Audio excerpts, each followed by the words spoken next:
Olá a todos, este é o canal Geopoliticando, sejam bem-vindos e vamos direto ao assunto. Eu acredito que a maioria de vocês, se não todos, devam saber onde é que foi inventada a chamada Rede Mundial de Computadores, a Web ou WWW. Para quem eventualmente não saiba, ela foi inventada primeiramente como uma espécie de intranet para comunicação dentro do Laboratório de Aceleração de Partículas, o famoso CERN, né, que está lá na Suíça. Bom, depois ele acabou sendo utilizado para uma comunicação global e cá estamos nós fazendo isso nesse exato momento.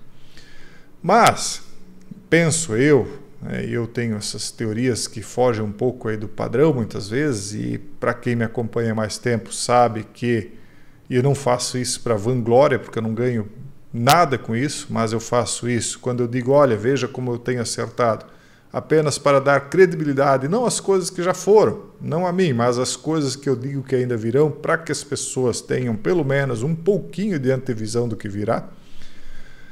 E para quem acompanha essas minhas teorias e vê que eu tenho acertado, de repente talvez dê um pouquinho de credibilidade quando eu digo que penso que a internet sempre foi, desde o momento que foi criada e popularizada, feita nesse sentido para uma espécie de controle coletivo, que é o que nós estamos vendo aí se desenvolver, né? Essas tecnocracias todas que inclusive eu tenho descrito pormenorizadamente no canal Revelar e explicado, né, toda a agenda oculta por trás disso lá na comunidade fechada.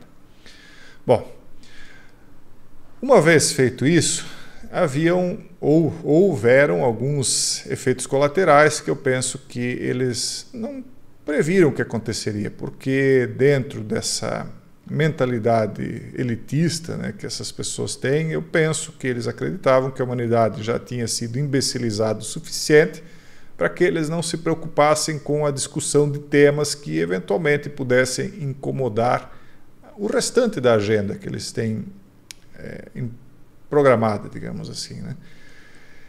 Só que isso não aconteceu. As pessoas começaram a falar sobre coisas que já haviam há muito sido esquecidas, determinados temas começaram a ser trazidos de volta à baila, temas de 50 anos atrás, 30 anos atrás e até de alguns séculos atrás, conhecimento humano que havia sido esquecido pela grande massa, que idiotizada, que tinha sido não por vontade própria, mas por conta do brete que tinha sido feito nos sistemas de ensino mundiais, todos eles padronizados, né? Acabaram aprendendo certas coisas que talvez não deveriam ter aprendido e aí foram perceber que haviam pessoas ensinando certas coisas que não deveriam ser aprendidas. E aí começou a se criar uma instabilidade dentro da agenda.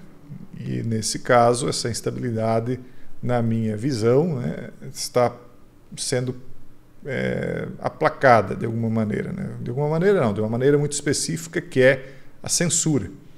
Só que a censura, ela começou de uma maneira branda. Os próprios meios de comunicação de mídia, né, começaram a censurar pessoas que falavam coisas que não deveriam ser ditas. Como, por exemplo, vou citar um detalhe importantíssimo, mas que é um detalhe no meio de tantas coisas que estão sendo censuradas, como, por exemplo, os simples evangelhos cristãos. Uma parte daquilo que é censurado. E aí, então, essas mídias começaram com censura própria, depois houve uma mescla disso com uma interferência política, certas lideranças políticas começaram a surgir por conta dessa liberdade de expressão, e aí eles começaram a falar em criminalizar certas coisas que estavam sendo ditas, né? E agora não só a criminalização está sendo promovida, como ela está sendo duramente imposta, quero dizer, com penas duríssimas, como aqui, né? Nós estamos vendo no site WND, um especialista alertando sobre medida para impor penas de prisão perpétua para discurso desfavorecido. O que é um discurso desfavorecido? Vamos ver aqui. Já falamos sobre essa lei, o projeto de lei canadense, né? E lá no Canadá não há a primeira emenda como há nos Estados Unidos. Os fundadores dos Estados Unidos já vieram da Europa, fugidos, porque eles não tinham liberdade de expressão lá. Então eles criaram, como primeira emenda, e é uma parte fundamental do porquê os Estados Unidos progridem, né, e se tornaram a potência que são, a liberdade de expressão. Porque quando ideias podem ser ditas e circular livremente, né, há um crescimento de mais pessoas, né? Então as pessoas crescem intelectualmente, crescem espiritualmente e, consequentemente, elas vão crescer materialmente, porque as pessoas às vezes invertem a ordem das coisas. Elas acham que primeiro elas têm que ficar ricas financeiramente para depois elas se tornarem pessoas melhores ou adquirir mais cultura. É o exato contrário. Primeiro você cuida da sua espiritualidade, depois da sua cultura e depois as riquezas. Isso aí vem por consequência, né? Mas enfim, os Estados Unidos então tem essa grande proteção, né, da liberdade de expressão, coisa que o Canadá não tem. Então o site aqui, inclusive a matéria, fala sobre isso aqui. O Canadá não tem a primeira emenda que protege o discurso como os americanos têm. Embora o seu alcance tenha certamente sido restringido pelos recentes esquemas de censura implementados pela administração Biden. Então até mesmo o berço da democracia moderna, né, que é o suposto protetor da democracia moderna, está tendo aí, segundo o site aqui, uma censura implementada pela administração Biden. E mostra que uma nova proposta que está a ser considerada pelos legisladores poderia prever uma pena de prisão perpétua para discursos que outra pessoa considere ofensivos. Então você imagine o valor, pessoal, que tem certos conhecimentos que a maioria não dá a mínima. Tem um valor tão grande que pode representar a liberdade durante todo o resto da existência de uma pessoa nesse mundo caído aqui. Então, imagine uma pessoa que se dispõe a falar coisas que eventualmente podem colocá-la na prisão até o restante da existência dela aqui nessa terra amaldiçoada, por enquanto, né? Não vai ser para sempre amaldiçoada, mas por enquanto ela jaz no maligno, certamente. E as pessoas não dão a mínima para certos conhecimentos, acham até que às vezes contribuir um pouquinho com eles é muito caro, né? Por quê? Aí elas acham que o dinheiro é que vem primeiro. Não, na verdade, primeiro a espiritualidade, depois o conhecimento e depois o dinheiro se acrescenta, porque se você nem sabe quais forças agem nesse mundo, como é que é a fé das pessoas que dirigem esse mundo, como é que você vai jogar esse jogo? Se você não conhece as regras, não aquelas regras que você aprendeu na escolinha, que te deixou pobre, doente, com problemas de todas as espécies, né, na família, etc. Não, essas coisas que você aprendeu aí que te tornaram um cidadão fracassado em alguns aspectos, né?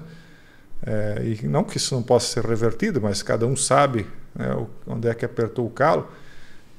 Isso aí não é a verdadeira verdade, né? Então a verdadeira verdade eles guardam para eles e não querem que seja divulgada. Essa é a verdade, né?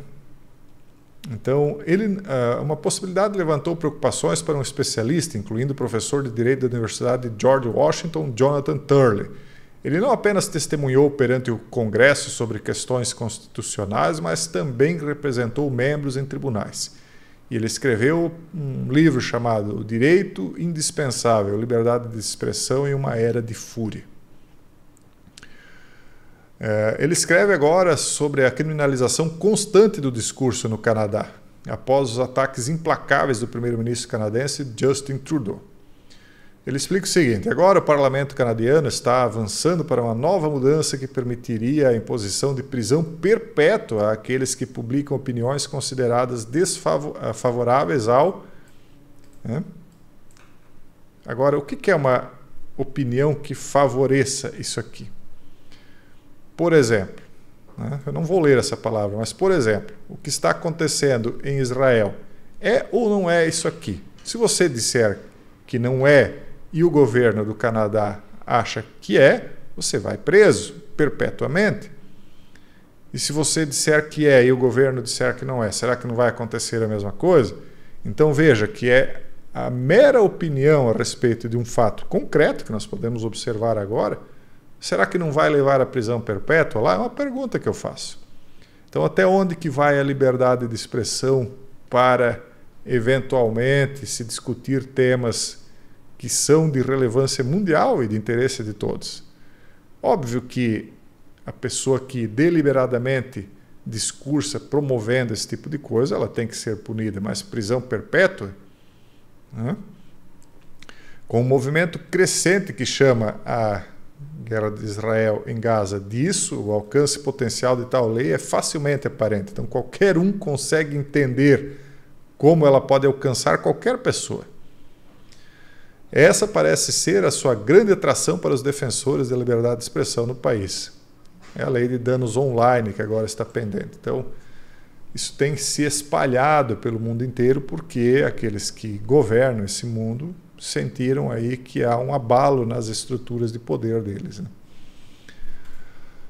E aí coisas como essa aqui também vão sendo aprovadas. Mesmo nos Estados Unidos, um país com plena liberdade de expressão, veja o que aconteceu. Câmara aprova esmagadoramente projeto de lei para proibir o TikTok nos Estados Unidos. Proibir o TikTok nos Estados Unidos, né? Então elas votaram a Lei de Proteção dos Americanos contra aplicações controladas de adversários estrangeiros.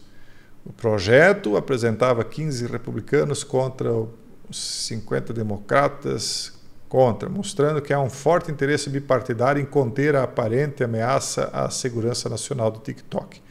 Eu não sei se vocês lembram, já fiz 2 ou 3 vídeos, um especial sobre isso e outros 1 ou 2 comentando en passant, que o ex-presidente Trump dizia, olha, o TikTok é uma ferramenta de espionagem, eles podem descobrir o que está sendo dito próximo do aparelho de celular por conta do TikTok. Aí ele proibiu na época os funcionários da Casa Branca e alguns funcionários-chave de utilizar não só o TikTok como o telefone, né, o iWOM, né, que seria uma espécie de concorrente do iPhone na China.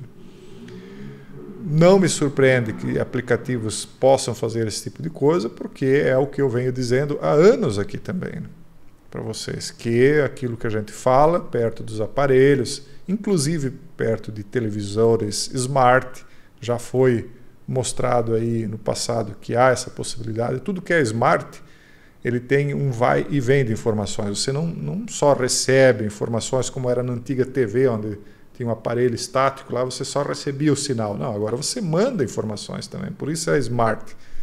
Na TV smart, você vai lá e programa conforme você quer, você escolhe o aparelho que você quiser e, inclusive, em alguns casos é possível até fazer um upload de certas informações, né? São aparelhos mais sofisticados, mas é possível também. Então, por um lado, há razão nisso aqui, por outro lado, há uma preocupação com um tipo de censura, de uma certa maneira, mas é uma censura até nesse caso relativamente justificável. Por quê? Porque é uma preocupação de segurança nacional. Agora, vocês veem como cada vez as coisas vão se tornando mais complicadas. Como é que vai se decidir em que caso que pode existir esse banimento de um aplicativo em nome da segurança nacional? Porque daqui a pouco, isso aqui é um caso evidente, né, que eles justificam a segurança nacional, mas daqui a pouco alguém, para banir um aplicativo que dê liberdade de expressão, vai dizer que aquilo lá está colocando em risco a segurança nacional, quando eventualmente possa não estar. Um outro exemplo, não estou falando nesse caso. E aí, como é que fica? Então, tudo está se tornando muito nebuloso. E, resumidamente, é o seguinte, pessoal, nós temos aí um prazo em que nós podemos aprender e ensinar certos tipos de informações. E esse prazo, essa janela de possibilidade vai se fechar, podem ter certeza. Por mais que muitos estejam lutando pela manutenção da liberdade de expressão, as forças, né, que querem levar o ser humano de volta às trevas espirituais e intelectuais são maiores. Então há um tempo de falar, mas haverá um tempo de calar. Há tempo para tudo nesse mundo aqui, né, pessoal? Enfim, esse é o vídeo de hoje. Um forte abraço a todos e até o próximo vídeo, se Deus quiser.